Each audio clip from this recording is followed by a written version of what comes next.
केमिति हठात कुनी झील आचरण में भिन्नता आसुछि होछि तार प्रमाण। मालकानगिरी जिला खैरपुट ब्लॉक कदमगुड़ा आश्रम विद्यालय छात्रीवासर भूत भय 55 जन छात्री गतकाली अन्यत्र स्थानांतर करा जायछि। छात्री अस्वाभाविक आचरण परिलक्षित होउथिबार किछि वीडियो भाइराल हेउछि। वीडियो रे छात्री जनक जोर रे पार्टी करुथिबा बेले अन्य झियो माने तांको आयत्त करबाकू चेष्टा करुछंती। 5 ରୁ 6 जन झियो एभली छटपट होउछंती जाहाको झुणा धूप साहाय्य सेमानकू शांत करा जाउछि। ए बाबद रे गतकाली राति रे गाँ रे एक बैठक मध्य बसथिला। तेबे गाँर लोकंको कहिबा कथा गाँ रे थिबा देवींको पूजारे एपट सेपट होइथिबारु एपरि होइछि।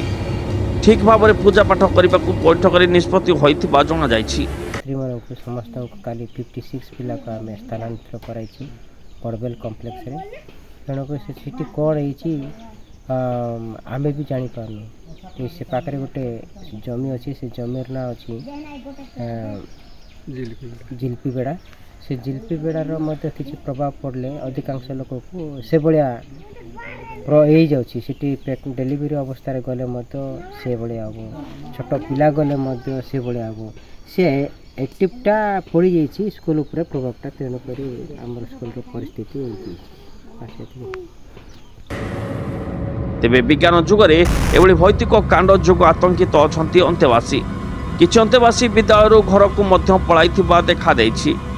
तेबे सुरक्षा दृष्टि अंतेवासी को निकटस्थ बड़बेल कम्प्लेक्स रे रखा जाइथिबा सह उपरिस्थ अधिकारी को ए संपर्क में अवगत करा जाइछि।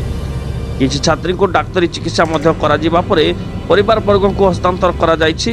एहा सह अंतेवासी भयभीत न हेबाकू बुझाइबा सह विद्यालय कर्तृपक्ष स्थिति उपरे नजर रखिसंती।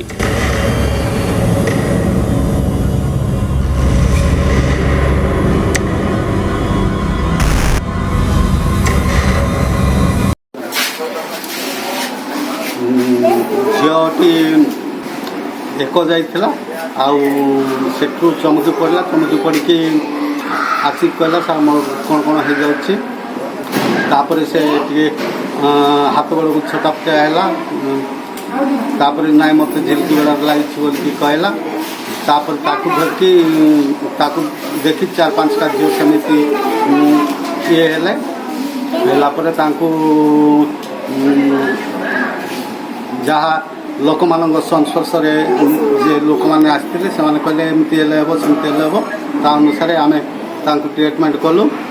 ट्रिटमेंट कलापर पिला अन्य पिला डरीगले जाकि सार को कहले ना सार एमती हो कौन करूँ मो उपदेष्ट अधिकारी को जन कि झील मान बड़बेल कम्प्लेक्स को स्थानांतरण कर।